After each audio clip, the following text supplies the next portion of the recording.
All right, everybody. Welcome to the MEDCast. So today I got a good friend of mine here. I'll give you kind of a little bit of an intro to who he is. So on the MEDCast, we are on MEDCast, as we call it, where we explore stories of service, sacrifice, and strength that come from faith and community. Today's guest is someone who embodies all three. We're joined by one of my lifelong friends, Jordan Philpott. Jordan is a fourth generation firefighter. He's a former lieutenant and paramedic with the Charleston, Illinois Fire Department, and is now the pastor of Woodville Baptist Church in Mitchell, Indiana. During his time in the fire service, Jordan earned numerous certifications in fire and EMS education, dedicating his career to helping others in the most crucial moments. But after years of living out his dream job, Jordan felt a deeper calling, one that led him away from the firehouse and into the church. Now pursuing his Master of Divinity at the Southern Baptist Theological Seminary, Jordan continues to serve, this time by leading others to faith and purpose. In today's episode, we'll talk about his childhood roots in the fire service, the lessons he's learned about leadership and calling, and how his faith has guided every step of the way. So settle in. This should be a pretty good one. What do you think? It pretty much kind of describes most of it, right? That's pretty good.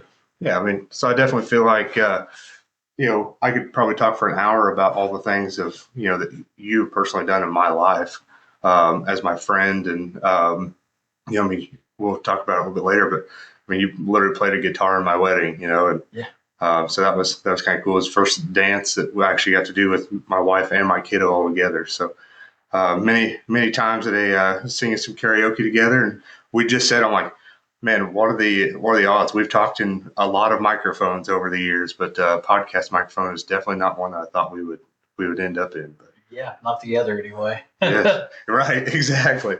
So, man, I just I guess kind of started off of let's see, we graduated together, class of 2007. Come on, best class that Charleston High School probably ever had. Yeah. It's kind of cool because then I think everybody knew you were going into the fire service. Like there's no questioning. Yeah. So it's interesting because I was actually just watching one of the first podcast interviews that I did many years ago with a buddy of mine. And not a lot of people know that I wasn't initially leaning toward that. My initial thoughts were towards sports journalism. And I always have been a really good writer. I always did really well in English class. Rest of school I didn't really care about because it wasn't stuff that I was interested in. But I appreciate that. Yeah, but I had a strong inkling towards journalism. And then when my dad was hurt freshman year, to be around the camaraderie and brotherhood that formed, or not that formed, but that was there, and to see that in action. In each and every hospital we were in and those things, and really kind of guided me back towards that. As kids, I think we all want to do some form of service, whether it's firefighter, police officer, things like that. But so I was exposed to it at a young age, but just kind of fell away from it. And then, was kind of guided back towards it, which is really kind of the story of my life, I guess, when you think about it in the grand scheme of things. Well, I'm sure we'll get into that later, but and once I kind of took on that's what I wanted to do, one of our good buddies from high school, John McNally, actually put that in his valedictorian speech, that some of us were going to go off to do certain things, like some of us were going to go be firefighters. And he told me that was why he put it in there, and I always thought that was really neat.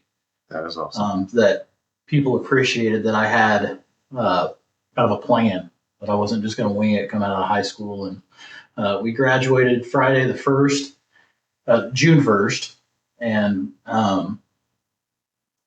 took Saturday and Sunday to, we'll say, rest, as we all did. Yes, and I did. We'll get into that later.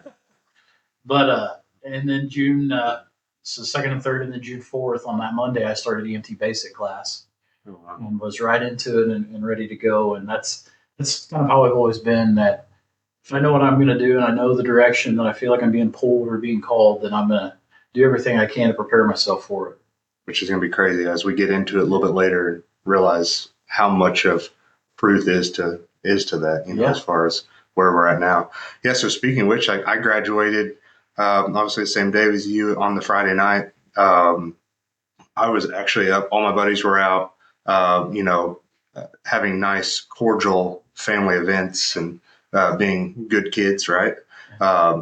But I actually went home, went to bed. I had fire college up at FDIC or IFSI, sorry, up at IFSI the very next morning. So I wanted to do the fire service side of stuff too, as far as like the volunteer thing, because my brother and those guys and stuff. And they wouldn't actually let me join the fire department until I graduated from high school because they're like, no, man, you're not gonna take this serious. Like you're gonna forget about school and just hang out in the firehouse. But so my brother was always one of those guys like, man, if you're going to do it, you're going to do it. Like, we're not going to, not commit all the way to it. So, I went home, I think I went to dinner, went home, fell asleep, and 6:30 that next morning, I was driving Champaign to fire college up there. And I'll tell you what, that was an experience in itself, man. Like that fueled my passion for that stuff.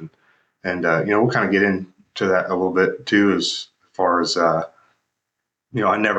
I never wanted to really everybody wanted to be a cop, right? Like, I mean, everybody wants to be a cop, especially now. Yeah, it's a great profession, but no, it was one of those things. It's like, yeah, like I kind of want to be a cop when I was a kid, but just kind of blew it off. And then I got into the fire service stuff because of like my brother, and then the EMS side of things, and like you and I were friends, but it didn't seem like we didn't hang out all the time. Like we never talked.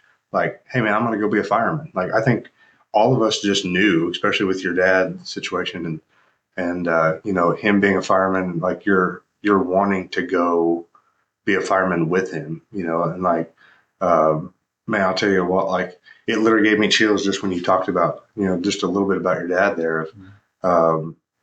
We all knew that you wanted to go work with your dad at Charleston Fire.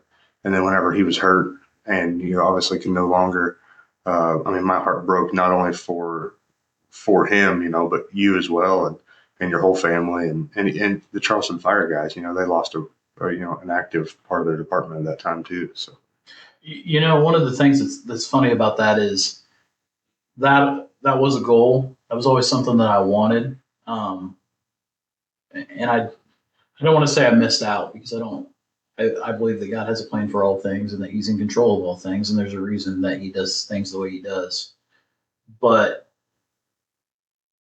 I don't know that the outcome would have been the same, because when I got there, that was something that I worried about, was being in his shadow. And love my dad to death. He's my best friend on this earth. Aside from my wife, I talk to him still pretty regularly, but I don't know that I would have been able to step out the way that I did. My first day there, Captain Meister, who's now Chief Tim Meister, sat me down and said, look, here's the deal. You got here because you took the test, because you put in the effort to do all the things necessary to be here. This is your show. Your dad's name's still on the back of the coat, but it's your show now, and you have to make your own legacy. And that was something that stuck with me through all 13 years. I wouldn't say I would always question, but there were times where I would think, am I doing right by myself, or am I doing it because this is what my dad would want? And I think the truth is it's somewhere in the middle I think that's necessary to be successful. Is you're carrying around our coats there had both the city name and your name. And I always would check myself with, am I doing right by the name that's at the top, which is the city? Am I doing right by the name that's on the bottom, which is my last name? But at the same time, like I like to think I carved my own path. I had enough friends there that there were still guys there that worked with my dad that knew my dad, but at the same time, I feel like I'll let those guys speak for themselves someday. But I feel like I was decently respected, and that I did a good enough job that it was my career and not his. If that makes sense. Absolutely. No, so that's huge, because I can relate a lot to that with my brother. I wanted to do everything my brother wanted to do. And I talked about that on my first podcast I was on, was how I wanted to be my brother. Like, I'm the same way that you are with your dad as I am with my brother. Like, he's my best friend, and I wanted so badly, like when I got in the fire service, I actually got to wear my brother's old fire helmet, and again, that was something that's like, that meant something to me, right? Because, and I often joked by, when they gave my brother the Star of Life Award and him and I went out there, I said, that's why I got out of EMS and got into law enforcement, because I'm considered, oh, you're Mike's brother. Everything was always, oh, you're Mike's brother. You're Mike's brother. So we get into law enforcement, and it's like, it just kind of gave me a chance to kind of set my own path. But my brother told me one day, we were heading up. He worked part time up at Darien in like Woodridge Fire Department, and him and I were riding the car together. And he told me, he's like, I want you to know that I'm proud of you, but I don't want you to follow my footsteps because it's not what you want to do. I want you to follow your dreams, follow your path of what you want to do. You're capable of anything, and like that hit hard for me. So I definitely get where you're at, because it's like, you're just like, we're so much alike, is in the aspect of like, we want to set a good example. At the end of the day, our last name is the legacy that talks about the people before us and the people that will come after us. And yeah, that's crazy, because I 100% can relate so much to where you're at with it, and that's cool to think of it that way. Because literally up until you just said that, I was 100% like, man, I feel so bad for Jordan because he didn't get this opportunity with his dad. And like, I didn't know, how that actually affected you, and like the things how it made you feel. So like, that's kind of cool to see that's how it was. It's not so much that it's always, there's always, and this about me, that I'm always kind of somewhere in the middle. I wish I could have worked with him. There's not an ounce of me that doesn't wish that. But I also am realistic and understanding that, or I shouldn't say understanding, but I would question, would that have hampered me and the growth that I feel like I fostered, because I felt like he can't be here. And with, Captain Meister telling me it's your show now, was I more driven to, I wasn't seeking his approval, because my dad and I always had a good relationship. I was kind of a knucklehead when I got to 17, 18, as we all do, but we always had a really good relationship, and I never felt like I had to earn anything from him. I always felt like he was, he always loved me. He was always proud of me, unless I was doing something really stupid. But I don't feel like that's why I got to where I was. I got to where I was because I had the drive to do the job to the best of my ability. Did he play a role in that, and that I didn't want to make him feel like I wasn't taking it serious? Absolutely. I mean, we all watch Backdraft, and Steven talks about, or they talk about Brian crapping on the department for a little bit dirtier, but that was something I always considered, that I didn't want to do that. That when I left there, if one of the boys wound up there, great. If not, there's going to be 2 bricks with our names on it, and are they both going to be remembered positively? And that's what I was hoped for. And was able to visit with some of the guys today, and I kind of got the sense that I left the department in a better place than I found it, and that's what I always said I wanted my career to be. Yeah, man. Honestly, like, you will always be one of those people that, just not just the fire department, like you'll be that guy that leaves. I truly believe you'll be the guy that leaves this world a better place than you found it. Just with the aspects of, just being a good parent, a good husband, a good person, a servant of God, man. Like the things you're doing now, one, again, is one of those things that, like, when I found out about your new career, I was like, wait, he's doing what? Like, so it threw me off, but we'll get more into that part of it.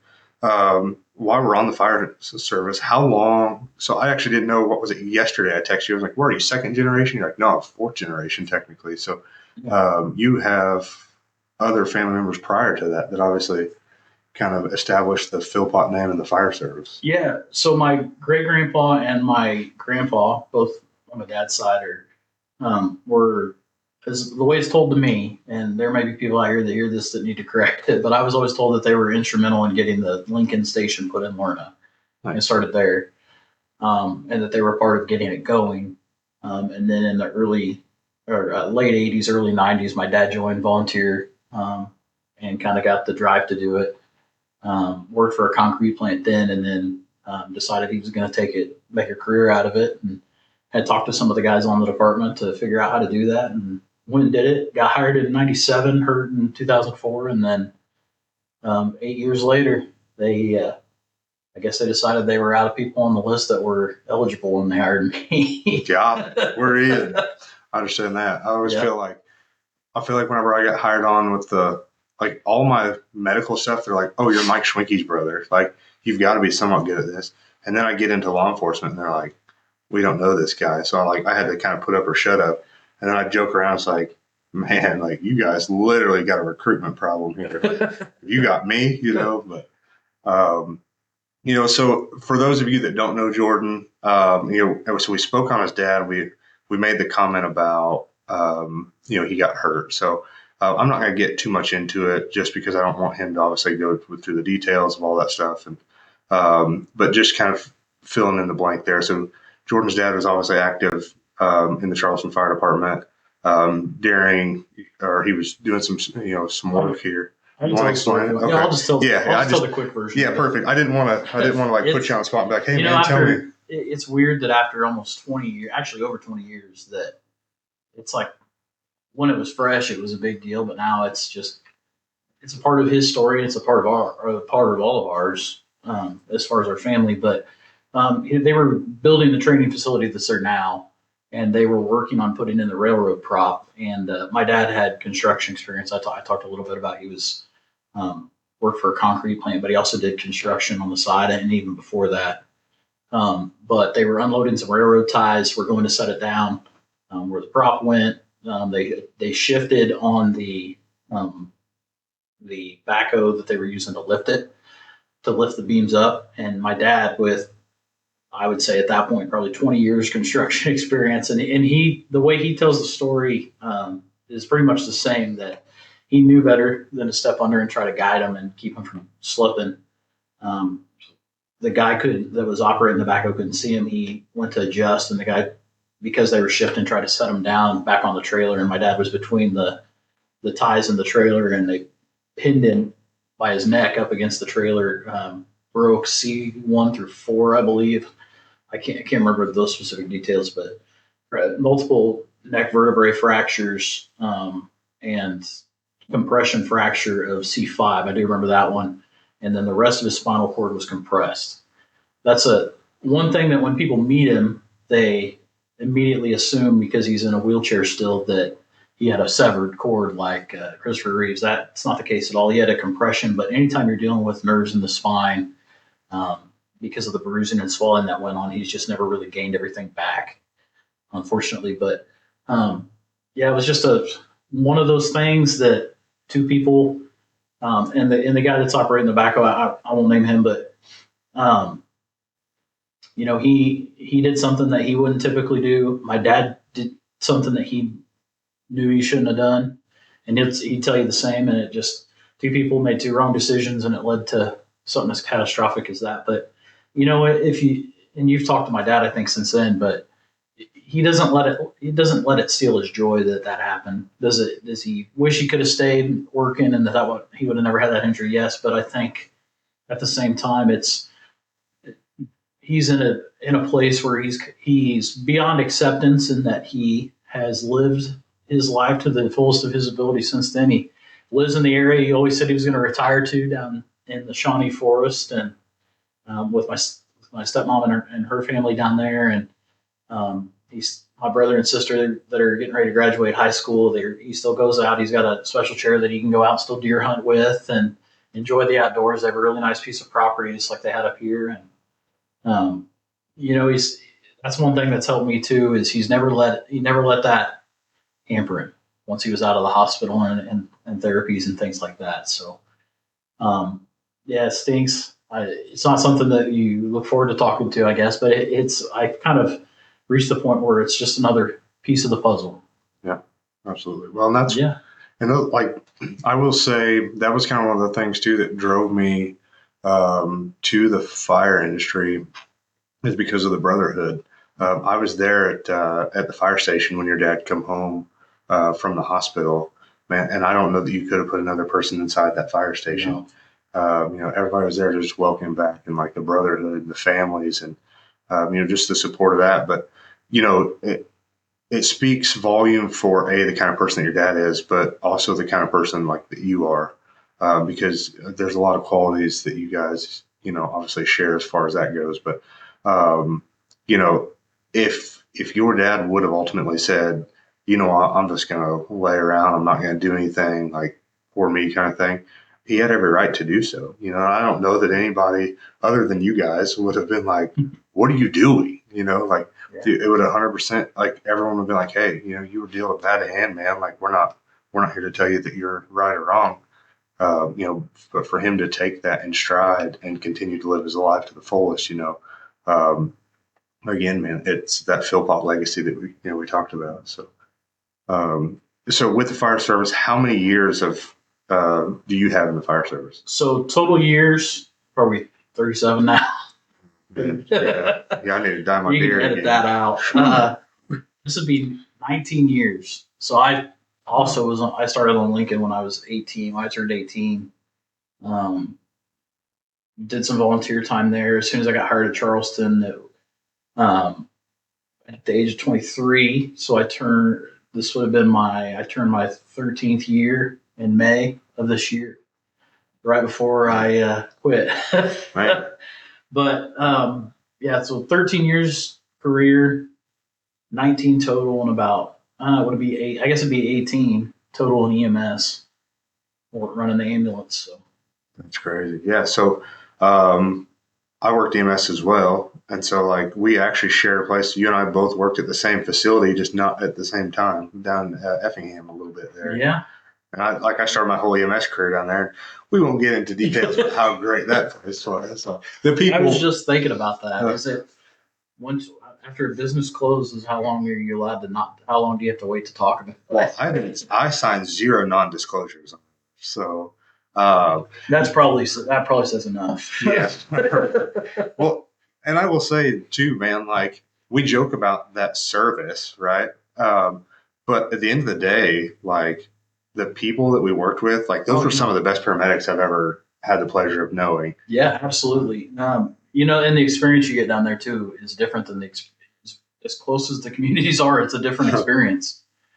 I made a lot of friends down there. A lot of people that I wish I could stay in touch with, and some that I do. I mean, I don't know that we necessarily crossed paths. I know BJ and I did. Yeah. And then I think you started right after I left, if I remember right, somewhere shortly thereafter. Yep.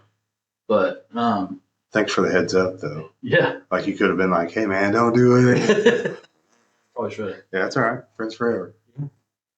No, man. And that was kind of one of the things too. Is my brother and I often talk about this. Is like people that we worked with were great, but the equipment that we had was not so great. But one of the biggest things that they teach you in EMS world, and even fire side of things and law enforcement, but EMS is big on treat your patient, not your equipment, right? Yeah. So that really beat that into us because we had to treat our patient because we didn't have that equipment to spoil us, Yeah. And like nowadays, once in a while when I set in on some of the EMT classes and stuff, like watching those people try to take blood pressures and like it's a struggle, and I'm like, boys, listen, like I had an ambulance that didn't have a muffler on it half the time. Like if you didn't take good blood pressures, man, like yeah. It definitely I feel like it made us better at our job because we were able to adapt and overcome and like work with the equipment that we had. I told everybody, we had this conversation shortly before I left that when I worked there, when I worked in Mattoon at Mitchell Jordan, and then when I worked down in Effingham, that was the peak of my paramedic skills. That's not to say I came up here and was a terrible medic. I think I was okay. But like you were by yourself. It was you, and you might be lucky if somebody was available to come help you, but you had to do everything. Yeah. And like you said, the equipment wasn't always top of the line, and so sometimes you had to come up with whatever you needed to do. You needed to figure out how to do it a different way, and that was at those times my IV certs were the highest that they were, like percentage wise. I was running a lot more significant calls then, but that's a little bit of that's the change in society too. But those opportunities, we make fun of them now because we can when you look back, but I also think back too, and I've always tried to speak to this, that it's good for people to go by themselves sometimes and to have that experience, because then you're it, and you have to trust what you've been taught, and you have to trust your gut a lot. And that's something that I always tried to get across to the younger guys is sometimes you'll have a feeling, and don't ever ignore that, because you've had this stuff beaten into you for 2.5 years essentially. And there's a reason why something in your brain is firing off some sort of warning signal. You're designed that way to recognize something's not right. And I'll share just a quick story. One of the we got a brand new guy, P Diddy, if you know him. Oh, yeah. And, my man. And he and I went out on a call for a patient that was experiencing altered mental status, I believe is how it came, if I remember correctly. And we get there and we talk to the guy, and he's not complaining. That he has no complaints other than he just doesn't feel right, and he thinks maybe he blacked out. And so we're trying to talk this patient going to the hospital, and family shows up. It's like, we'll just take him. And he lived just a couple miles from the hospital here. And so I'm like, okay, that's fine. I'd really feel more comfortable if you let us take your vitals and get a refusal on you. Yep, fine. Okay, perfect. I sent Peyton out to get the monitor, because we always use the blood pressure cuff and the stuff off of it. Everything looks good. His blood pressure is a little elevated. Heart rate's not crazy. I mean, it's a touch up from what you would want. I think if I remember right, he was in the high 90s, but nothing like crazy. Nothing to indicate that there was anything other than maybe he just got too hot because it was summer. And I told PS at A, let's go ahead. I asked the guy, would you be okay if we just went ahead and just let me check your heart with our heart monitor, throw you on a 12 lead, all that stuff?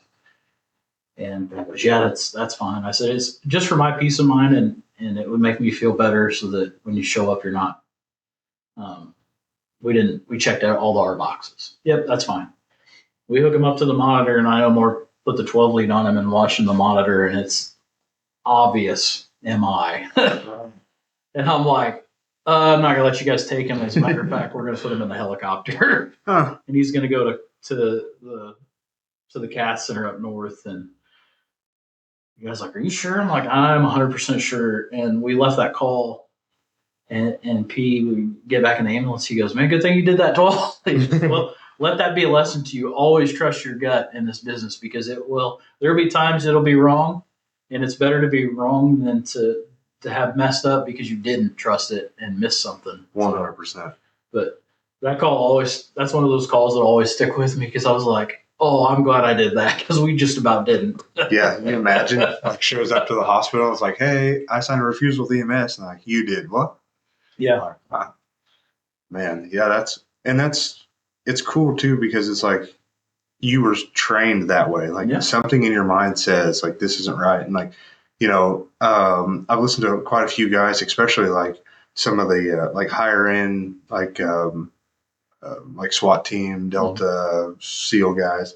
And they're like, listen, if something makes the hair on the back of your neck stand up, you should probably pay attention. Yep. Like, there's a reason 100%. For that, and honestly, one day I would love to take this podcast and get guys like, me, you, my brother, even some of the guys from like maybe Effingham or CFD to sit around and just talk about some of those calls. Obviously, you have to mind HIPAA, but just some of those experiences that it's like, man, if I didn't do this, this would have happened. Or like, this is like just a weird situation, how it worked out. And, I think it'd be kind of cool just to sit around and just talk about things like that. Well, when you get ready to do that, I got a few. Yeah. A few really good ones. Yeah, absolutely. I'm excited about that one.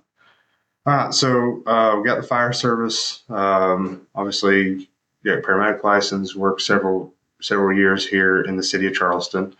Obviously, I'll give you a chance. I know your family is very important to you. If you kind of want to explain your family situation and kind of Say as little as much as you want to, but just kind of let people know who the Philpotts are, right? Yeah. So I am happily married. So my wife, Stephanie, 13 years, we met on a job. I worked at the ambulance service in Mattoon. She worked as a nurse That's at the how it works. hospital. She has two kids from previous marriage, and I treat them no different than they're my own. They're still my daughters. They're both in college now, going through nursing school. And then we've got our oldest son. We have three boys together. Our oldest son is a big baseball player. He's likes pitching. Pretty good student, pretty smart. That's kind of his focus right now, I guess, is baseball. And then we've got Bradley. His name's Chase. And then Bradley, our middle child. He's kind of wild. Yeah, test you. And then Logan, he's a mama's boy. He's so sweet. He's very much like Brady. He's quiet, but he's really sweet and doesn't like being away from his mom too much. But they're all three exceptionally bright. I know every parent says that, but oh no, I agree with you. But I see that in them. I see that in Lexi and Kylie, our daughters. It's something you never really you think about when you're younger, and you say, "Man, I'd love to have kids, and I want to have a family with kids." And then you have them, you're like, "Man, remember when we were single and we did?" As I'm sitting here looking at my old race car helmet, Yeah, behind us here. But no, I wouldn't trade my family for the world. They mean the world to me, and that's probably we'll get into it a little bit here, I'm sure, but that's probably been one of the hardest things about this transition has been being separated a little bit and trying to finagle things so that everybody gets to do what they want to do and how to tie the bow on being here in Charleston full time. And it's interesting to think that there was a time when I was always so proud of all the things that I accomplished and all the things that I did. And early in my career, when Chase was younger, I used to.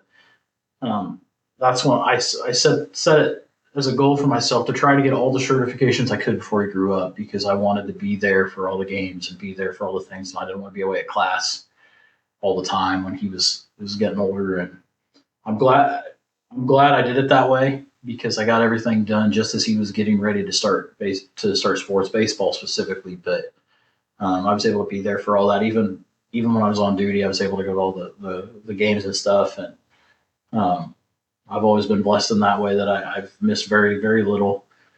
But yeah, it's funny to think about all my accomplishments and all the certifications that I had or have, and how proud I used to be of those. But now I don't even talk about some of that stuff anymore. People I think know that I'm pursuing my master's, but it's not something I talk about as much as I talk about. Yeah, Chase pitched 4 innings this week, gave up 2 runs, and he looked really good. You got to work on that fastball a little bit, but it's funny how your priorities shift and change as you get older, and your family starts to grow, and you start to experience what it is to be a parent and how much more of a joy that is than just being the guy who can drink the most beers at the brick house on Friday. Been there. Vodka and waters, Yeah. Yeah, man. And that was it. So obviously we're super fortunate as far as like your family and my family and stuff. So like I said, Jordan's been a lifelong friend of mine. And we're fortunate enough that Steph has actually been a very long time friend of my wife. And so we've been to a few concerts together, things like that. But one of my most fond memories that we'll ever it's almost hard for me to talk about without like getting choked up. But at my wedding, Steph was the maid of honor for Brett, and Jordan shows up, has his guitar kind of stuffed off to the side that we didn't know about. And next thing I know, I look over and here's Jordan plugging into, which is kind of cool when you think about it, right? So Jordan's plugging into the Feud and Hillbillies like sound system over here. I'm like, what's he doing? And then all of a sudden, he plays My Boy for the entire wedding to hear. And they probably didn't want to. Dude, I loved it. The hardest part of that whole thing was like I had to make a decision at that moment. Do I go grab a microphone and start singing with you like old times, or do I dance with my wife and kid? You know, it's like, well, it's our wedding. I should probably, but I was able to. That gave me an opportunity to dance with my wife and my son. As most of you know, obviously Brady is my stepson, but I refuse to call him that. Brady's my son. He's, and that was like the official, like, all right, you guys ain't getting rid of me moment, And, I stood there with Brady on my shoulders and I'm dancing with Britt and like, we're just loving it up. And that moment would not be possible without Jordan. And, again, just like his heart and the fact that he cared enough about us to want to do that, and to make it a big enough deal that he pushed to be able to do that. So I will always be thankful for you for that, or thankful of you for that. Wow. I appreciate that. Yeah, I told you I wouldn't have. There's very few people I'd have done that for because I'm not like I get the guitar out and play around fires and I play for the church I'm at now some, but miss those days. Yeah. What's funny about that story is that there is a girl version of it, which I did not know.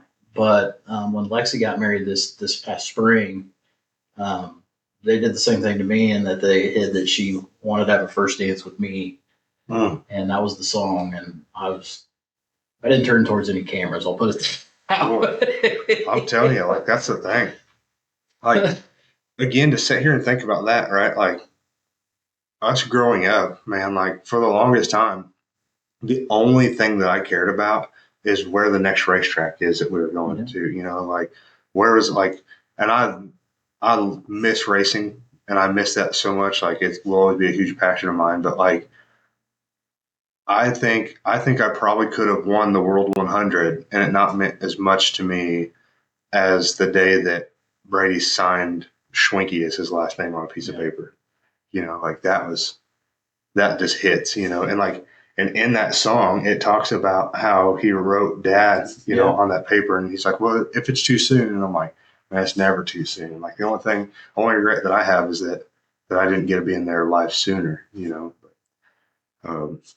no, so Jordan and I, big karaoke fans. Yeah. Now we got these fancy microphones. Maybe one day we'll have to like set up a little karaoke tune session. But getting canceled before you get started. Yeah, absolutely. It's my podcast. I'll do what I want. So yeah, man, we would always every other weekend at that time, we were, Brady was obviously at his dad's place, and so we kind of had the opportunity with me and my wife and him and Steph to go out and just kind of relax, let the worries of the world go away, and we did that by singing 90s country at the top of our lungs at the Brick House with old Jim McBride. Shout out Jim if you end up listening to this one. Miss you, buddy. But man, like it's weird to sit now that we obviously no longer do that. It's like it's weird to sit back and just think how much we kind of like took those moments for granted. But then also think about how much that affected like our friendship and like how close it made us of just something as little as grabbing dinner and singing karaoke, Yeah. I was thinking too, like we had a lot of fun. We really did. But I think too, like you're saying, like think about how much our friendship grew. But like, let me think how to word this properly. That it was a friendship that grew because that wasn't or isn't required. That we are built such a strong relationship. And yes, we were going out and every other weekend when the girls were away and the boys wanted to hang out with grandma for a while, and doing that. But we did a lot of other stuff too. And we don't going out and partying like that all the time hasn't been necessary for us to keep such a close friendship. And that to me is a much better thing than seeing there were people that we saw there quite frequently that we got to know a little bit, but our friendship grew because it was built on something more than just that's what we were doing. Yeah, I agree. Well, I mean, case in point, it's been a year and 2 months that I've not had a drop of alcohol, Awesome. and you and I are still friends. Yeah. And now we got a bunch of miles in between the two of us. He just up and left me. But to be fair, this will probably come out later too. To be fair, I moved as close to the place that you would leave here for as I could. That's true. That's very true. I'll give you that one. And at the end of the day, man, like, I will never be jealous that you left me for the best friend that anybody could have. Yeah. And to pursue his message, right? So, no, I mean, we can get into a little bit of that as well, and just kind of transition into where we're at. Like, it's weird. Transition is such a weird word to say in 2025 because it means so many things. You gotta be careful. It's dangerous. It's like, oh, okay. So his transition is out of the fire service. So I'll be honest with you, man, this news shook me. Like, whenever I'd actually heard from maybe one of the fire guys, like, and I think a lot of that was like, this man didn't tell me. Like, he's literally one of my closest friends, and like, he didn't say nothing. Here's why, and I'll tell you why I didn't. It wasn't you, and if I understood who told you correctly, they weren't even supposed to know. I told two people, and one was not me. One was not you. The only reason I told them, so that's not true. I told more than two. I just told my shift because I said, here's the thing. At some point, this is going to come out, and you guys need to hear from me 100% the truth. I don't know what's going to happen. So please do not go and tell everybody that I'm leaving because I don't know that that's what's going to happen. And then within a week, spread like fire in a firehouse. It always does. And that's my one regret is I wish I should. I feel like I did the right thing in the sense of telling those guys. Yeah. I should have told more people, including you, and I apologize for that. Oh, no, it's fine. I'll let it slide this time. It really was. It was more of a. Well, I'll just tell the whole story. Yeah, absolutely. And it'll make sense in the context of the story. Yeah. That we started going. We started going to church at a church here in Mattoon, Broadway Christian Church. Shout out to them. I always tell people if you're looking for one in the Charleston, Mattoon area, that's the place to go. We started going there, and I had grown up in church. I tell everybody that I was a Christian. Looking back now, I would call it a dog tag Christian. I stole that from Granger Smith. That's what they stamp on your dog tag, but that doesn't mean that's what you are. It's deep. And I always believed in God. Always believed that Christ came as Savior, but didn't really have the depth of what that meant, or really, I would argue, even really true believing faith. Until we started going to Broadway, and it was more. There was more to it than just a message to make you feel good. And I don't even mean that in the sense of like you think back to when we first started going to church when I was younger, in as far as like the fire and brimstone stuff. It's not even that. Ian and the pastorate there preach what's known as expositional and exegetical, which is the same style that I use now, where you're really seeking in the Bible what was God's intent in this being recorded. What was the authorial intent of the human writer who's writing this? What message are they trying to relay? And not so much what does this verse mean to me is what you hear a lot, or what does this verse mean to you? It's not that. It's what did God mean when he put this verse in here? And so that really affected me a lot. Like I said, I've always felt like I believed, but the more that we sat there and the more that we were there, I thought, I am a terrible, terrible Christian for somebody who claims that they believe this and the way that I act and things like that. And I think that just brought me to a place of true repentance and true saving faith and understanding that, we do need Christ as Lord and Savior. And I always take the opportunity that anytime you're going to talk about that, you got to talk about the fullness of the gospel. And that's, we're all that way, whether we want to admit it or not, that that all of humanity has been corrupted by the original sin that occurred in the garden with Adam and Eve, and that we're all to be eternally judged for that. Not their sin, but our sin, that we're all inherently sinful. And that the only way for that to not happen is you come to a place of saving faith. You come to the understanding and knowledge as revealed by the Holy Spirit in you through regeneration that, yes, you are due eternal judgment to hell. And then my two favorite words from the book of Ephesians. But God, being rich in his mercy, with the great love that he loved us, sends Christ, God in the flesh, to come and take the penalty for that judgment and death and all the torturous things that he went through. Ultimately, separation from God on the cross that you and I are due, that everybody's due, just because he loves us and he wants us to know him and he wants us to submit to him as our Lord and Savior. And when you reach that point of that true saving faith, it is, well, quite literally life-changing. Not everybody's called to do what I did. Sometimes you reach that point and it's life-changing in the sense of you become a better father, you become a better husband, and those things absolutely happen to me. But for me, there's something a little bit deeper, which we'll talk about here in a minute. But I saw changes in my family.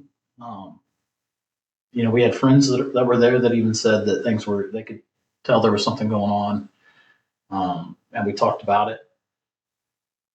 But like I said, there was just something for me as we got closer and drew closer to God through going to church regularly and studying and reading at home and things like that, that there was just, no, I didn't know what it was initially. I understand what it is now, but like I just didn't feel like I was getting, and this is not a knock on Broadway at all, because to sit under Ian's preaching and be there is just fantastic, and you are fed. That church is so fed. But like internally, I felt like, yes, I'm being fed, but I can't ever get full. And it wasn't anything Ian was doing. It wasn't anything that was going on there. And then so the church itself started a group for men called the Pastoral Training Institute, that the goal was to raise up elders and preachers and people to help kind of the way that the biblical church government's taught. And first day I went in there and I was like, this is it. This is what I'm looking for. And this is great. And I left there thinking, I don't belong in here. I'm not worthy of this. This is what I'm looking for, but I don't feel like I'm worth it. And so like, I'm just not a new Christian, but I just feel like, I don't know. I couldn't explain it to somebody, but I wrote Ian an email and kind of tried. And Ian, who is my mentor, he is, I believe every pastor should have a pastor. He is my pastor, and I bug him quite frequently if I have questions for ministry and stuff. But he wrote me back. He was like, well, here's the thing. Don't ask what you're going to get out of it. Just ask what God wants to use it for in you, and keep coming to class because you do a really good job of answering some questions and having some thoughts and things. Like, okay. So I sat through the class. Had the opportunity to preach there at Broadway. That was well received, and people asking if I had considered ministry. And then I went to a conference out in California called Shepherd's Conference. It's run at Grace Community Church, where John MacArthur was the pastor before he passed away this last year. This was 2 years ago, and was leaving dinner on one of the nights before we were headed back to the main chapel for one of the evening services. And I just felt really heavy, and had bought a lot of books that week to try to study and fill that need. And it wasn't a heaviness it wasn't like a sadness or despair, but it's like, I just feel like I might be called. And so finally I broke down and I asked Ian and said, hey, this is going to sound really stupid, And I don't want you to think this is emotional because this has been weighing on me for a while, and it's just really heavy right now. What does a call to pastoral ministry look like? What does it feel like? How do you know? And his response was, well, here's how you know. You spoke up, and if you hadn't spoke up, I was going to have a conversation with you on the plane ride home. It's like, okay, well, never mind then. Fair. Got it. So we came back. He said, here's the deal. You don't, anytime you're talking about anything regarding Christ, you don't want to make an emotional decision. I said, okay, I agree. And you know me, like I'm chomping at the bit to try to get more. And I'm very much the planner when it comes to that type of stuff. Yes, I will dive in head first, but I also am the kind of person that's going to read up on it, that's going to study everything I can in it. Just like with the fire service, I went and got all these certifications because I wanted to know as much as I could about my job and be as good as I could at my job. I was considering seminary in that week. I had not been told to do so, but I was thinking about it. I talked to Steph about it. She was not. She wasn't really on the fence. She's like, no, she supported me at the same time. That's kind of a scary thing to hear of. I'm thinking about switching careers in the middle of my life. It kind of sounds like a midlife crisis, which it was not. I mean, it kind of was in a sense, but it was not. It was just a change of direction, a change of purpose and what's important, and actually coming to the understanding of what truly is important, I think. And that's not a knock on the fire service at all. Excuse me. And so we wait a week. Steph and I meet with Ian and his wife and have a really good conversation. And he encouraged me to do what I was already doing, my own, which was to look at seminary and enroll in seminary. And I grew up in Christian churches that are, the best way to describe it is they're Baptist in doctrine, just not in name. And there is a difference. There are Christian churches out there that are not that way.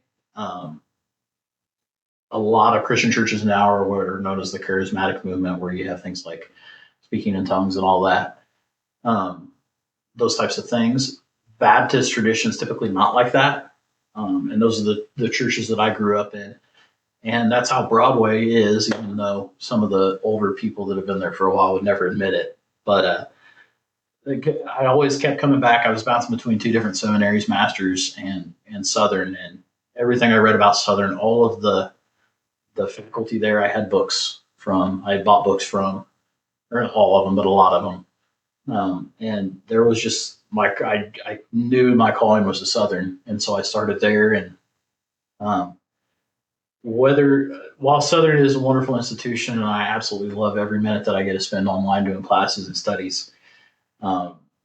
Unbeknownst to me and to be revealed later, another purpose of me going to Southern is that Southern offered a thing for master's students known as Handshake, and it's kind of like an Indeed essentially type of deal, a Monster or like a job search thing. And Southern would put all your credentials and where you were at in school and your expected graduation and all that. And there were a couple churches that were close, and so I talked to Ian afterwards about, hey, they signed me up for this thing. I noticed there's some here looking.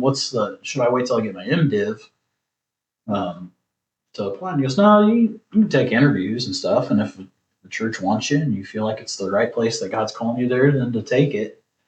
The first place I applied was Woodville, and there was another church in Stephanie's hometown in Atwood that I applied for, and both places returned my emails to say, hey, we'd like for you to come sit for an interview. Okay. First interview I took was at Woodville. The second one was at the church in Atwood. And they're like, yeah, we love what you've had to say. Your convictions are clear. You're real straightforward, straight shooter. We'll be in touch. And went up to Atwood. Same thing. There were some doctrinal issues up there. They believed in some stuff that I thought that they had wrong, and vice versa. But they offered me the opportunity to come and preach and to hear me. And Atwood was actually, they offered around the same time Atwood offered a sooner date. So I went and actually preached at Atwood first. And when I got done preaching and the interactions I had with people there and we left, Steph and I got in the car to go to a baseball game at Chase's. And she goes, "That's not the place, is it?" And I said, I don't think so. And so we made arrangements to go to Woodville just to kind of visit as just another family. It didn't happen that way. They introduced us as soon as they did the announcements and stuff, but we went to just go visit and sit through a service and see what people were like, and everybody. It was totally and churches have their own personalities. Woodville's personality was totally opposite of the church we went to in Atwood. Everybody was loving and friendly and came up and talked to us and all those things, and spent a lot of time talking to Stephanie, and Chase went with us. We actually we were going from there on about an hour south of Indianapolis to drive all the way to Chicago after we left there to pick Lexi and her husband up from their honeymoon. And service gets done. They have a meal after. We sit and we chit chat with everybody, and I go around shaking hands and kissing babies and whatnot. And yeah, that.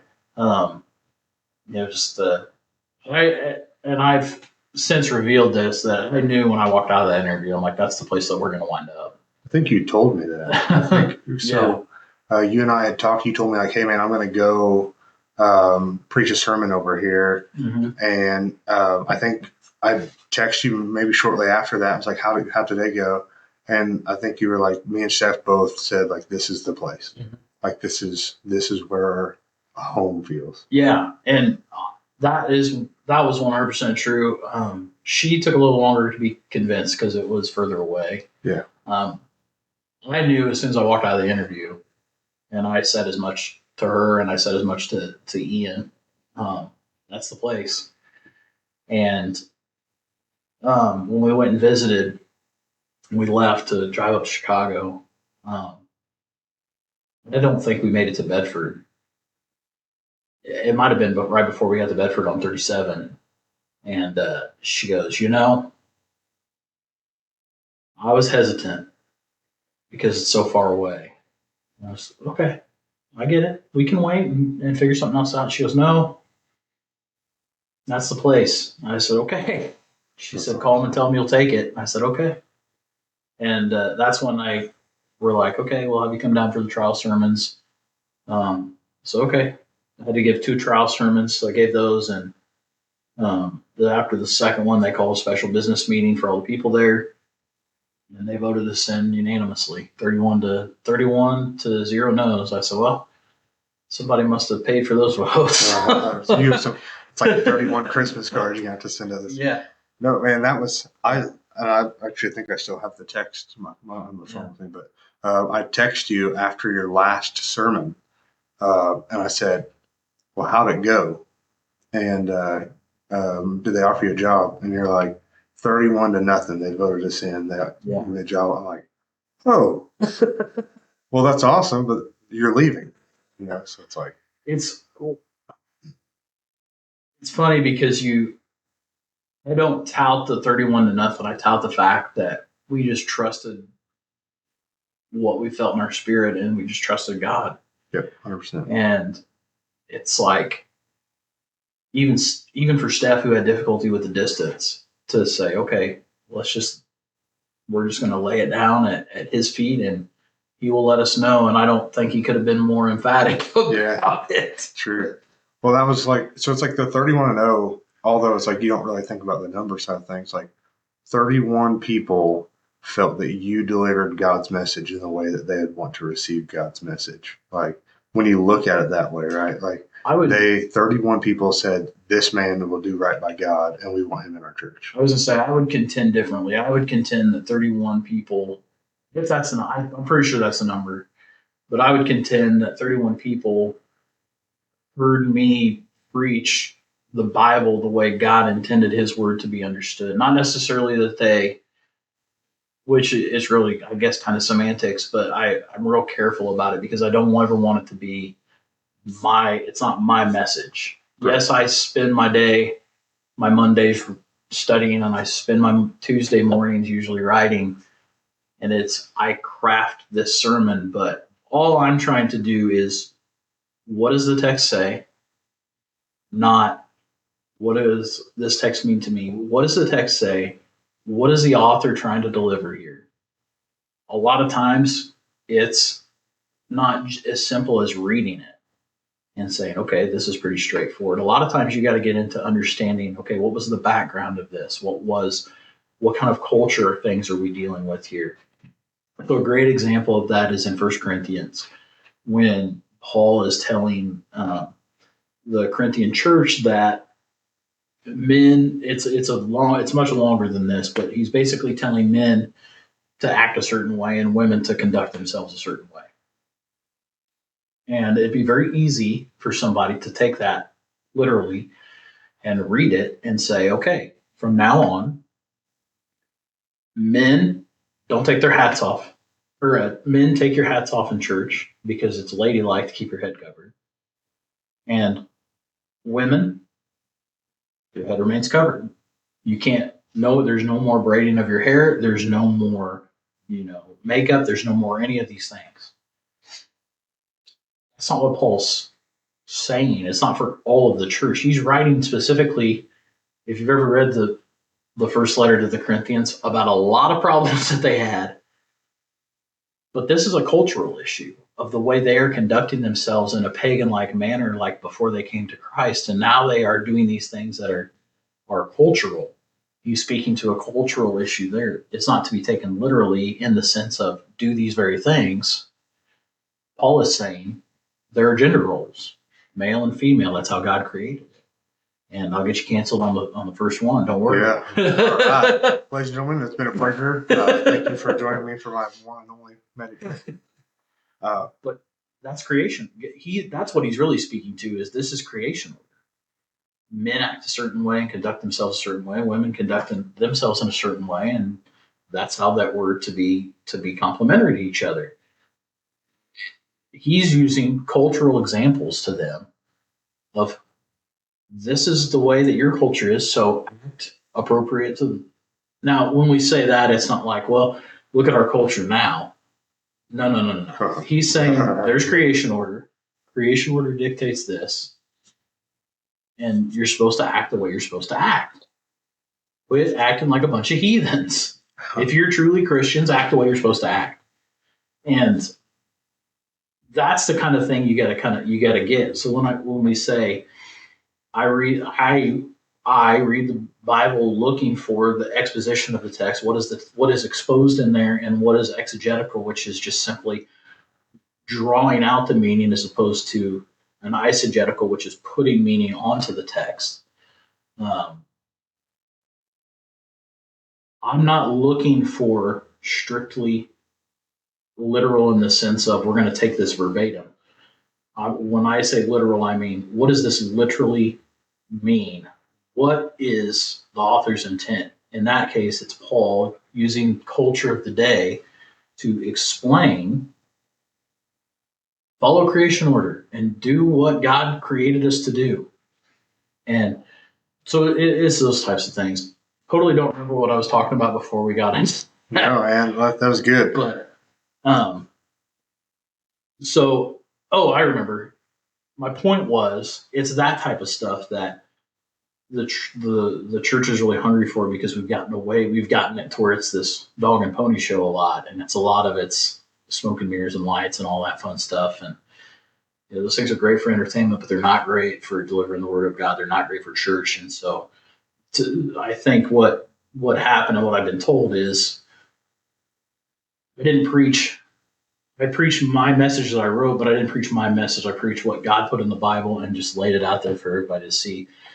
Whether or not they were receptive to it, as we all should be. Whether or not it's what you wanted to hear, I don't know, but you got what God intended, and I think that's what really drives it.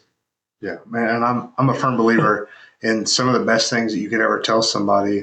Like, we often joke around about the reason why you and I are such good friends, or like the reason why I have such good friends is like, you're the kind of person that will tell me what I need to hear, not what I want to hear. Yeah. And so, like, there's no greater thing that one can do than tell you the things that you need. Yeah, it's not what you want. Like, isn't, it's not always what you want. It's not always the sweet, caring, kind things that you're like, oh, he's my best friend. Like, he says nice things to me. Like, no, man, if I'm acting a fool, I want you to tell me, bro, you're acting a fool, and you got to figure it out. Like, this isn't how you're supposed to live your life, and and and I struggle with that a lot.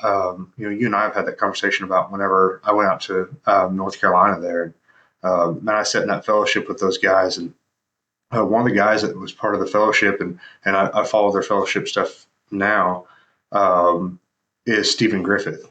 Stephen is a pastor at his church, was a highway patrolman for North Carolina, and literally tells a story about how he's like flying across the city in a helicopter with quad nods. And he goes, no, there's something else. And I'm like, no, there's nothing else. Like, that's what, like, I'll do that for you if you want me to. But I'm like, but him to go, no, man, there's something else. Like, I'm missing something. And so he leaves that to go into ministry, to follow in his father's footsteps. It kind of relates a lot to me, to your side of the story, but sitting there with those guys and them having a conversation, and then just, it's so weird because it's like it gave me a chance to kind of tell my story, and it was like everything kind of lightened. It lifted such a huge load off me, and I realized like, hey man, there's more to life than what I was making it about. I went down there to learn CQB and like how to be a good protector, and I learned about the best protector of all time. And man, I created a friendship there and in those guys, but not only, but it just gave me a whole new restart. And when I tell that story, because like I tell everybody the story. So I posted a picture of, the weekend training and stuff like that with the fellowship. And 7 hours later, I'm driving at Effingham. And my niece sends me a text and says, hey, will you come to church with us tomorrow? Can I tell a story when you do that? Yeah, absolutely. Okay. Yeah. So she says, will you come to church with me tomorrow? And I'm like, yeah, I'd already planned on coming, blah, blah, we'll be there. We had actually started, that Sunday was the first Sunday that my wife and kid and I went to church as a family, or my wife and I went to church as a family.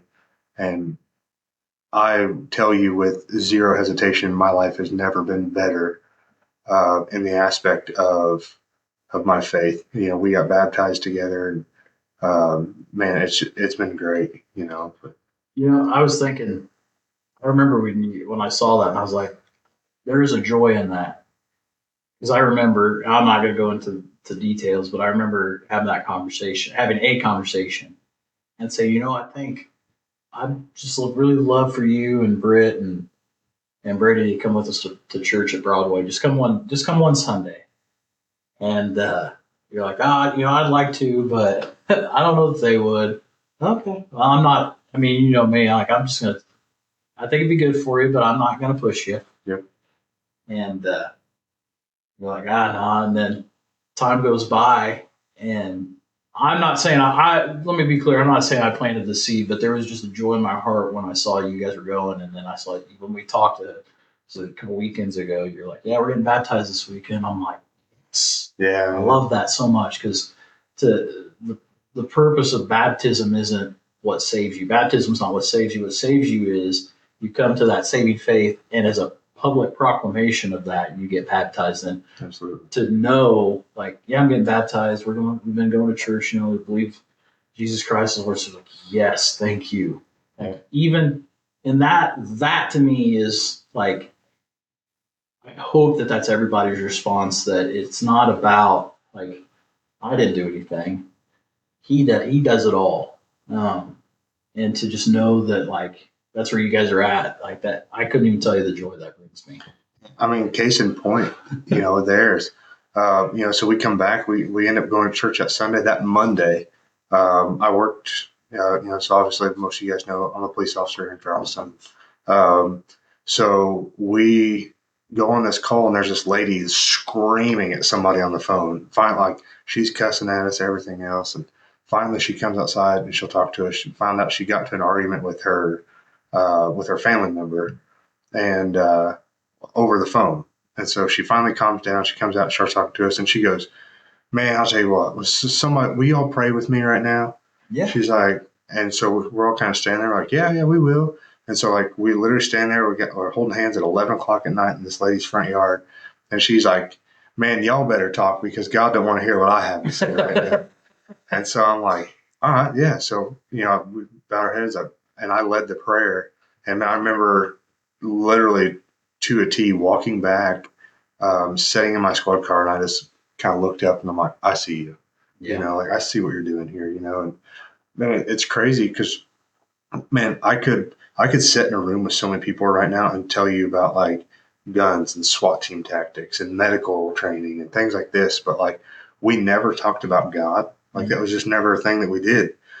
Even you and I, up until, and I think a lot of it was it wasn't, we were 100% Christians. There's no question about that. But again, man, that dog tag Christian thing hits, right? Mm-hmm.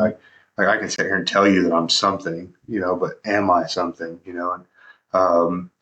so like you and I never really had real deep conversations about it. It was like we'd say something and then kind of go on about it. And then there towards the end, I think once you kind of made that decision, like, hey, I'm going to get in ministry, like those conversations opened up, but I was still very reluctant until that trip. And then I'm like, all right, man, let's talk. Like, yeah.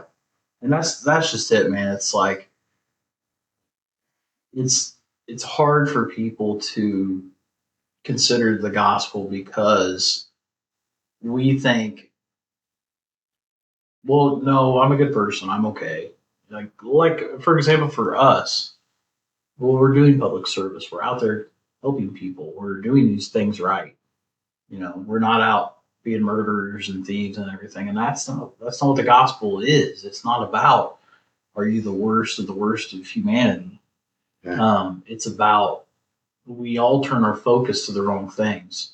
Like for me, it was a startling realization that, man, I'd been so bent on achieving everything I could in the fire service that had become my idol, to reach captain.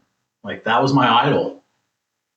And as weird as that sounds like to people, like I wasn't bound down before the bronze Bucky the Beaver or anything, but which is one of my all-time favorite memes. But I had put that so high on a pedestal that even as somebody who claimed to, if you'd asked me, I'd have said, yeah, I believe in God, and yes, I know Jesus is Lord and Savior. And that's one thing that has been really have a huge effect on me is, it's easy to just say and pray a prayer and think you're okay, but the heart of a true Christian reveals its fruits, and Scripture talks to us about that Jesus says in the Sermon on the Mount, you'll know them by their fruits, and in multiple other places. But I'm in a class on the sermon right now, but that's why I turned dog tag Christian. Yeah, you've got a name tag, you've got a dog tag that says that, but what are you really showing people? And yeah, there's a part of me that when you talk about the doctrine of total depravity, I 100% believe it, because I believe that we're made in the image of God, and that there's times that shines through, and that He uses us for His will, even if we're not of Him. At the same time, we place many, many things above Him, and that's technically creating an idol.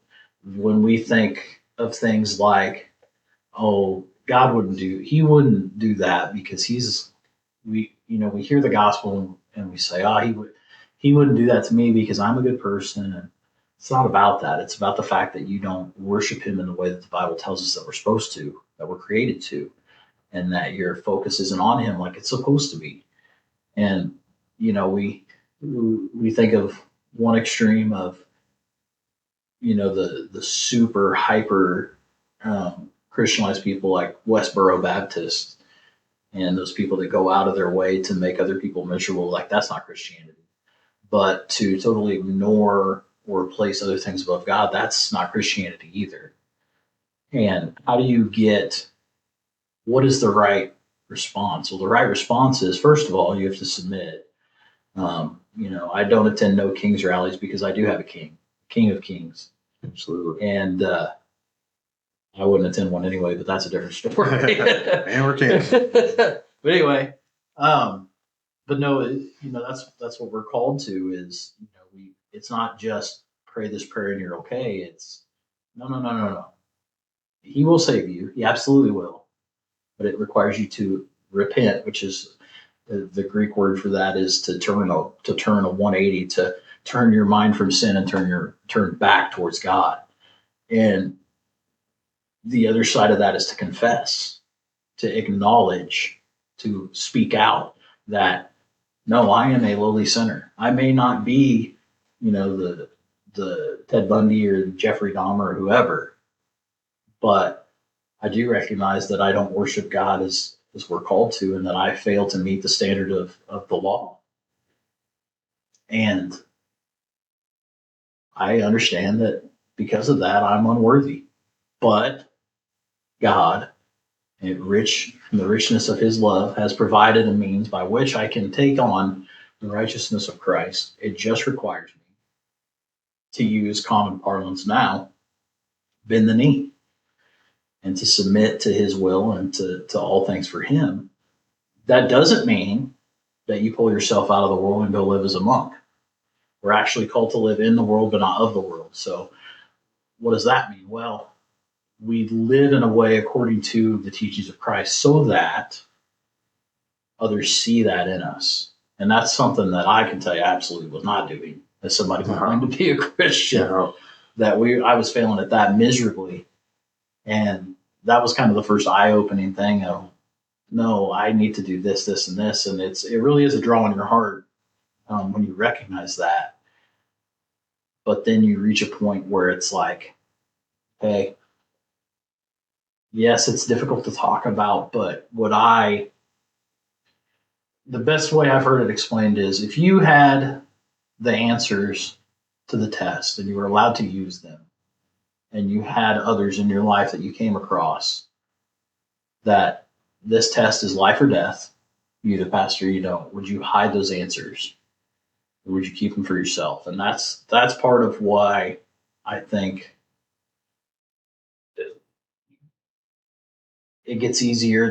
The closer you draw to God, the easier it is because your spirit essentially drives you to do these things. And, it's as crazy as it sounds. There was a time where I wouldn't have even picked up a microphone to sing karaoke. Now I get up every Sunday and I talk to everybody about Jesus Christ and how he's Lord of all. That's the best karaoke there is. Man. It is.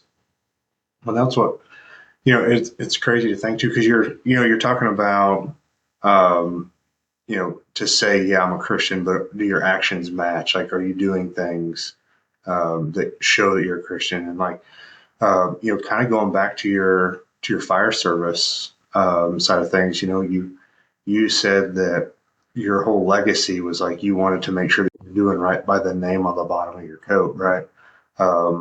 Same thing here, and it's kind of the same issue.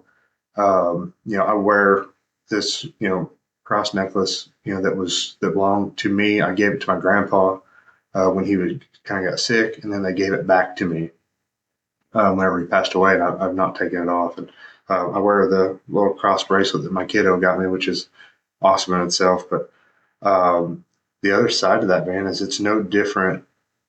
I mean, it is, right? But it's no different in my mind of like these two things is like you putting on that fire coat, because at the end of the day, when I put on and show the world that I'm a Christian, it's my job to do right by them and to show the world, like, here's what Christians do and here's what good people do. And this is what God would want us. Well, it really is that too. When you think about taking on, the Bible calls it in one place it's called the white robes, the robes of righteousness that we received from the blood of Christ. That's exactly what you're doing.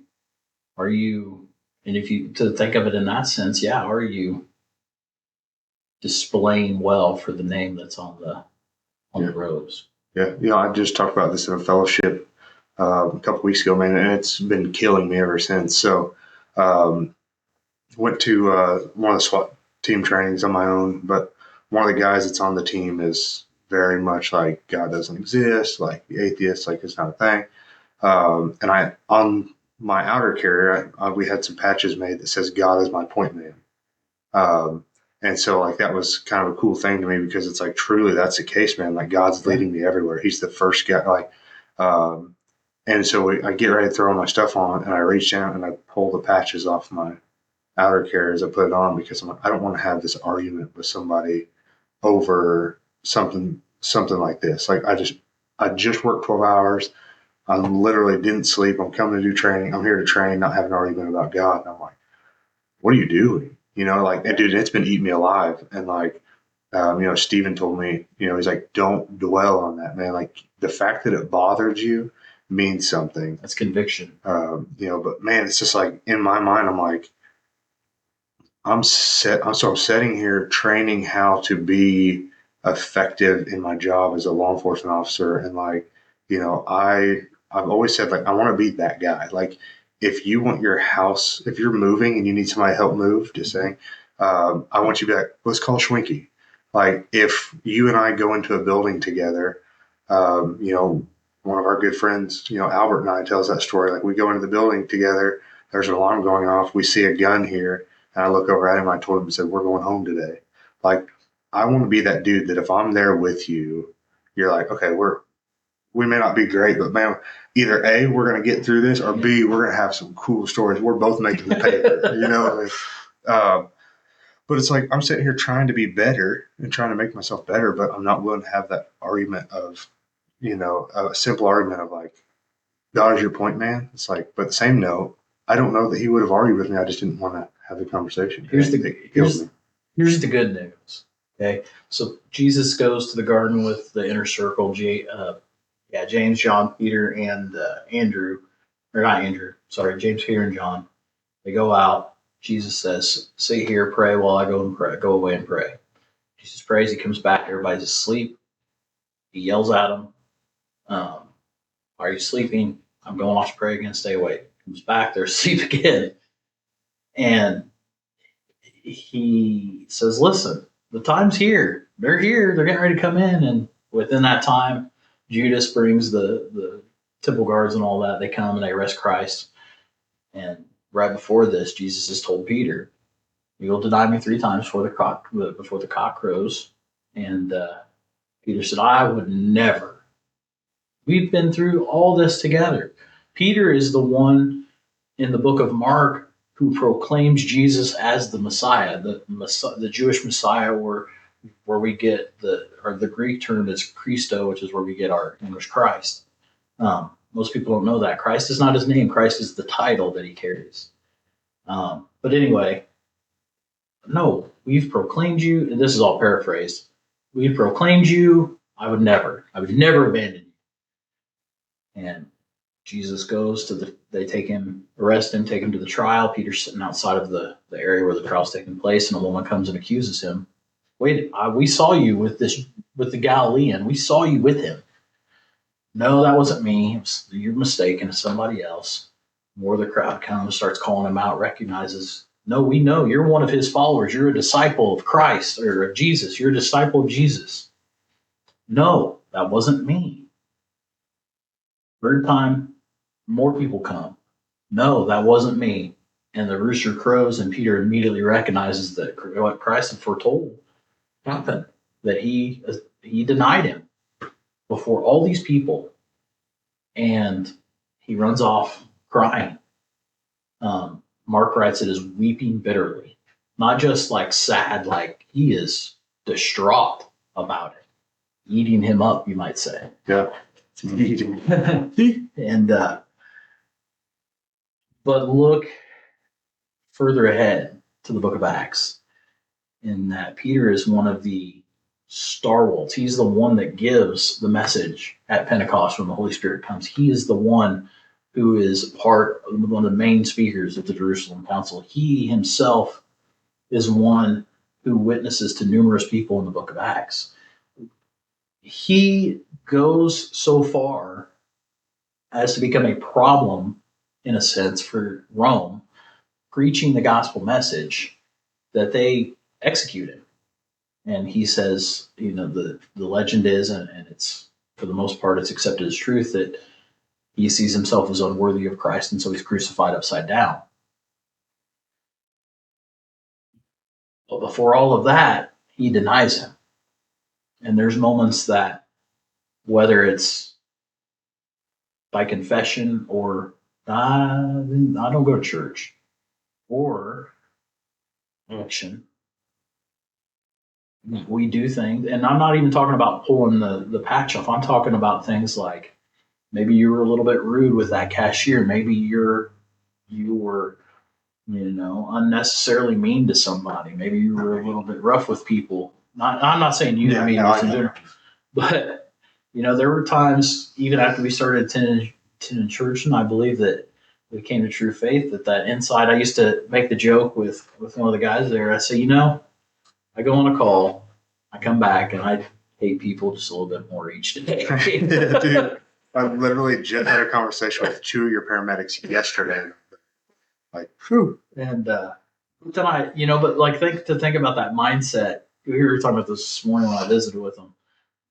Like, man, that's a terrible mindset to have as a Christian, because you should be seeking to love others as God loves you, and to be merciful as God is merciful to you.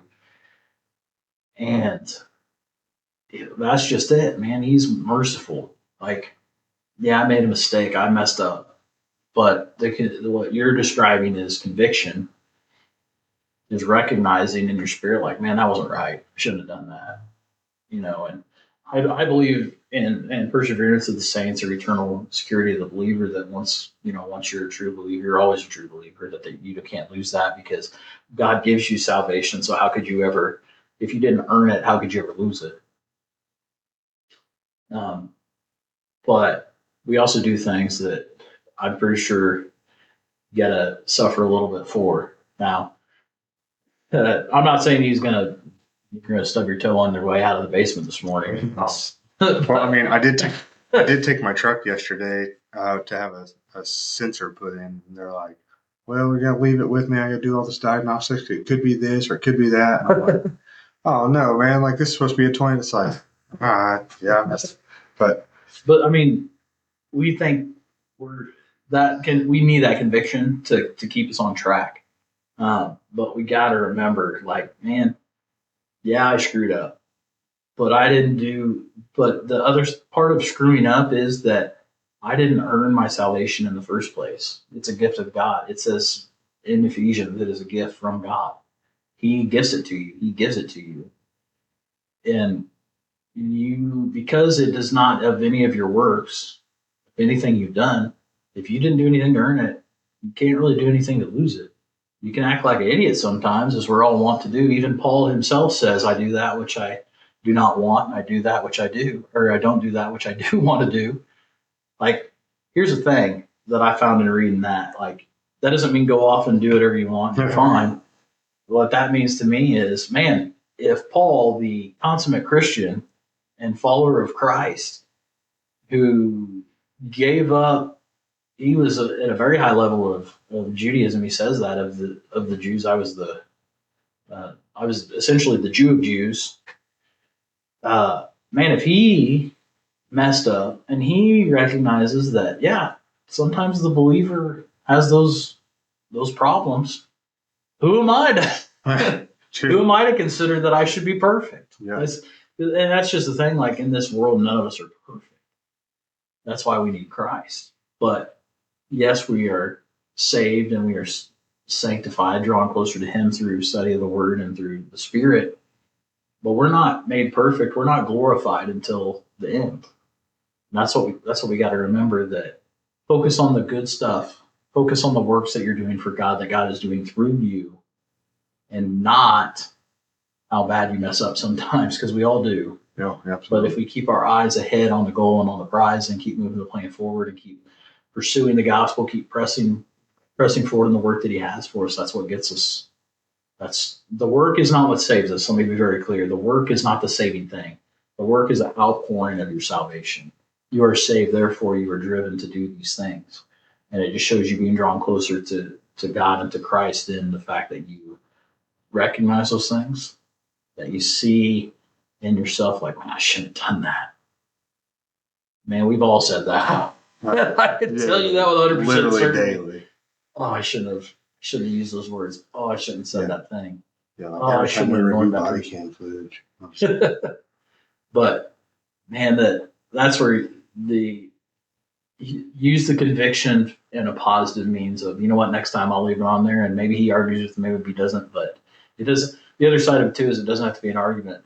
It's just, well, you know, I'm sorry you feel that way. Yeah. You believe what you believe, and I believe what I believe, and you pray for that person and hope that God intercedes in their life and that their eyes are open to the gospel message. Yep, 100%. And I think that was the biggest thing. It's like, man, it didn't have to be an argument. I could have just simply been like, hey man, sorry you feel this way. This is how I feel. Like, yep. This is, you know, is what it is. But that's just it. We think so much about, we should be sharing the gospel. We should be telling people these things. And I had a conversation with one of our classmates a couple weeks ago. He was asking me some questions on this. You know, just shared it. Like, here's the deal. This is why you feel the way you feel. This is why you think the way you think.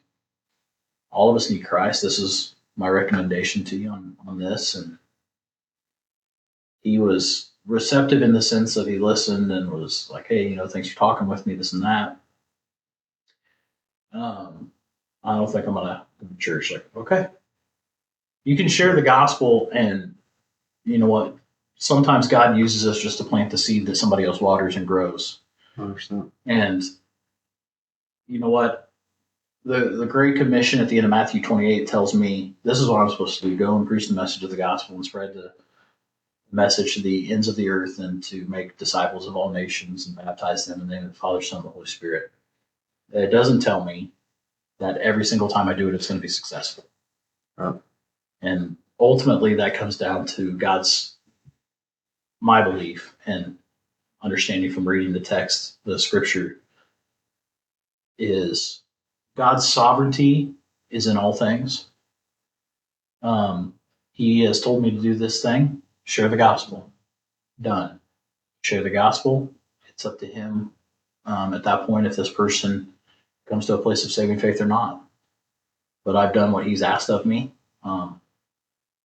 It's not a failure. That's something that I learned at Broadway that has really, really, really helped me. In the sense of, I used to feel like, you know, you try to get somebody to go to church, or just should have said something different. I should have done this, should have done that. You can preach the gospel or share the gospel 100% perfect, say exactly the right things, exactly what that person has to hear, and it doesn't work. Yeah. 100%. Somebody denies or declines. That's not on you. That's not on me. That's on God and his sovereignty and his decision of those things. But ultimately, are you doing what you're supposed to do? And with this particular person, I did. Hey, you know what? I'm not gonna go that route. Okay, hey, look, I'm always here if you need anything. I check back on you in a week or so, and I did. Still declined, and that's fine. That's how it goes sometimes. But ultimately, it's a furtherance for me in the sense of, no, I did what I was supposed to do, and so I have been obedient to God and his command in that sense. And that's what you should be seeking after. It's not about how many people am I drawing into my church, how many people am I saving on a weekly basis. Is, are you doing what God commanded you to do? Yep. Okay, he will take care of the rest. Yeah. No, that's huge, man. And I think that's one of the big things of, you know, the second part of the whole, like, give a man a fish, you feed him for a day, teach a man to fish, you feed him for the rest of his life. I think a lot of that, you know, if you lead someone to Christ, man, the things that it will change in their lifetime, like, you can do Christ-like things for people that benefit them every day. But if you teach somebody to be able to do Christ-like things in their daily life, is a huge thing. You know, and I'll be honest with you, one of the biggest struggles, and I have it actually printed out. It's in my truck. So I may make a Instagram video or something of it to put out there. But it was a thing that was shared with me at the fellowship when I first went. That basically said, like, he sees it all. Like, you know, because my biggest thing was, like, so many people say, well, I'm not worthy to go to church, or like, I'm going to man, I'm too messed up. How many people's like, man, I'll tell you what, if I step foot in the church, that place gonna catch on fire. Like, yeah, Paul was killing people. Yeah. Yeah. He was active in the process of murder. Yeah. Literally. So, and to think about that, it's like, man, I feel like I'm not worthy to go to church. I felt like I was not worthy to go to church. Like I need to clean my act up before I step foot in there, kind of thing.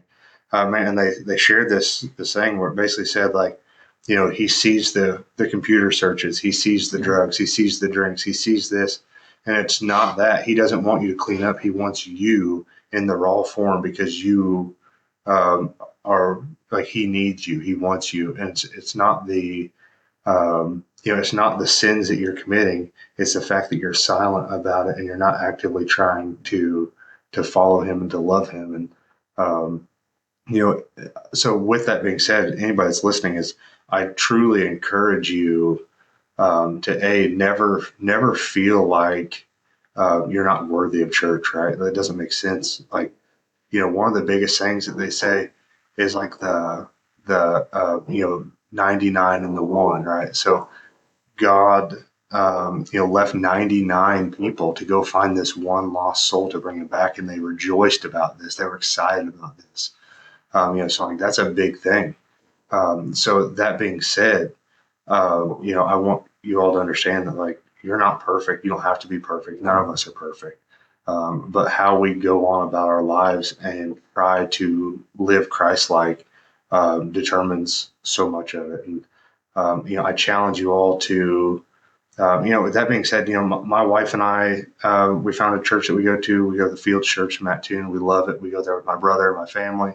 Obviously, Jordan highly recommends Broadway. If you're in the Coles County area, if you want to go to church and you're just like, man, I don't know what to do, like, shoot me a message. Shoot Jordan a message. Yeah. I would love to. I mean, if I had my way about it, we'd get a great big bus together and we'd drive over to Mitchell, Indiana, and we'd sit through one. But if you guys are obviously ever over that way, Jordan, I mean, if you want to share as far as like Instagram or a way they can get a hold of you to let you know if they're coming over to a service. So I'm still on, even though I've considered not being a few times. I'm still on Facebook. You can just look me up, Jordan Philpott. Same name that Chad put in the description and all that.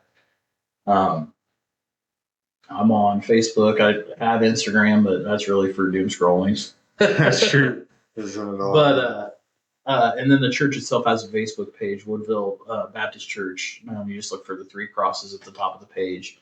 And then we're on YouTube as well, Woodville Baptist Church, Mitchell, on there. And we've got the sermons that we're currently going through the book of Mark. So those sermons are up there. But two things that you said I wanted to touch on real quick. Yeah, absolutely. Is you were talking about that Jesus comes to us or that we are called as we are. That is 100% the truth. There is a misnomer out there. I wouldn't even call it a misnomer. It's a false representation of Jesus eats with sinners in the context of, you don't have to change. No.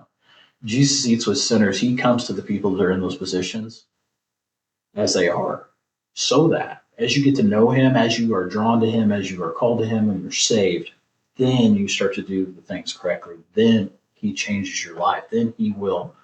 It's not to say that you won't have immediate reflection of that, but it's not this, you have to be perfect by the time you get there. It's just like going to the gym. You don't have to go to the gym in shape. You go to the gym because you're out of shape. I go to the gym. I wish I was. Yeah, well, that's true, but you come before the throne. One of my professors, I use this all the time because I love the way he says it. You don't come to the throne as a perfect person. You come to the dirty feet. You come to the dirty feet of the Galilean carpenter because you are imperfect, and only he can bring you to perfection. It's not that Jesus eats with sinners and they stay sinners. It's that Jesus eats with the sinners and teaches them the right way, hit through him, and then you are brought to a better place, which is where we should all desire to be. We shouldn't desire to be stuck. We should come before him with a desire to be better and humility, so that he is glorified in our raising up. And it's as we are brought that through that sanctification, that he is glorified ultimately.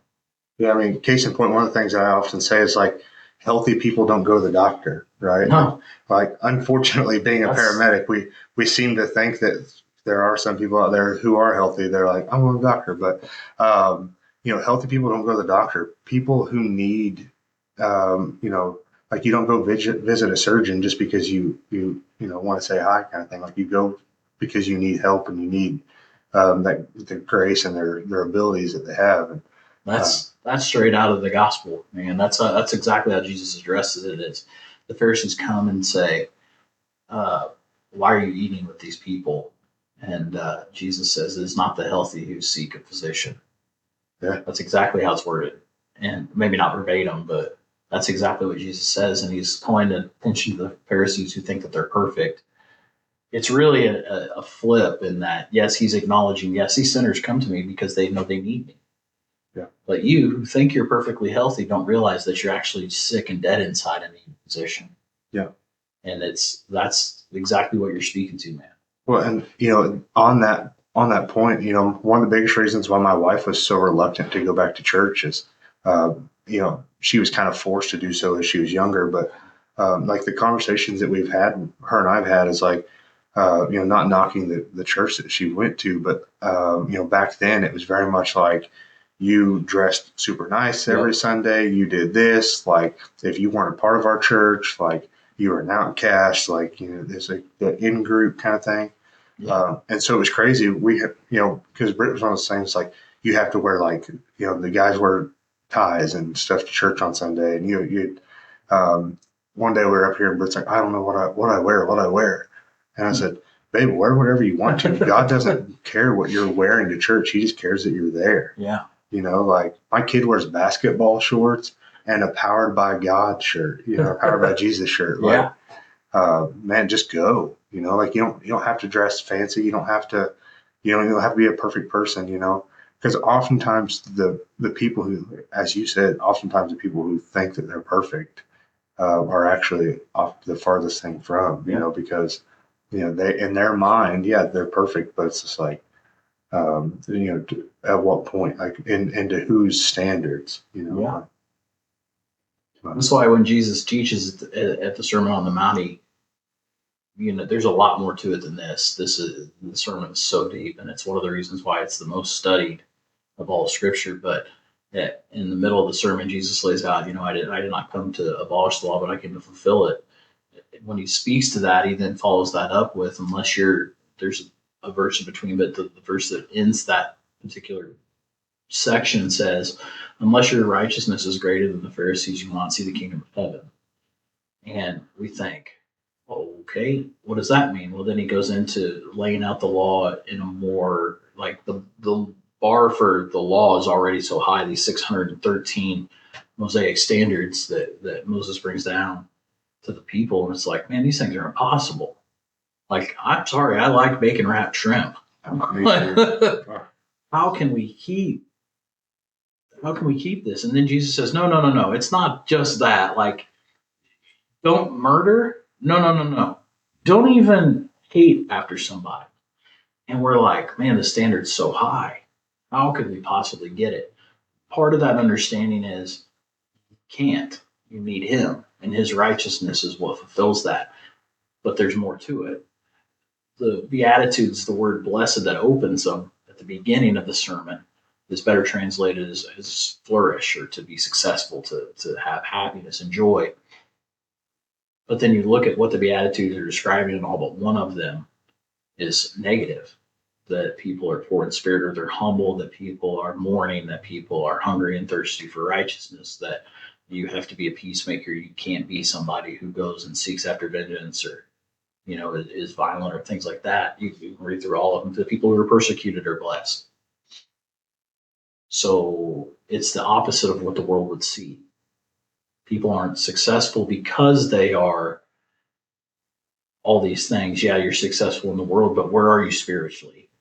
It's the people who are humble before God. It's the people who mourn the the way the world is because of sin. It's the people who seek after God in these ways. It's the people who are persecuted because they are outspoken in their faith that will see the kingdom of heaven. The rewards of all that are eternally spiritual, but it takes somebody who recognizes just how broken everything is and that you live in a means according to the following after Christ that leads you to that. It's not about this perfect state. It's never been about that. It's unobtainable for the human. We live in a way that we seek after it, as we absolutely should, but ultimately our perfection comes from the cross. Yeah. Well, I mean, it's no different than you're like, I take all these trainings to be the best fireman I can, right?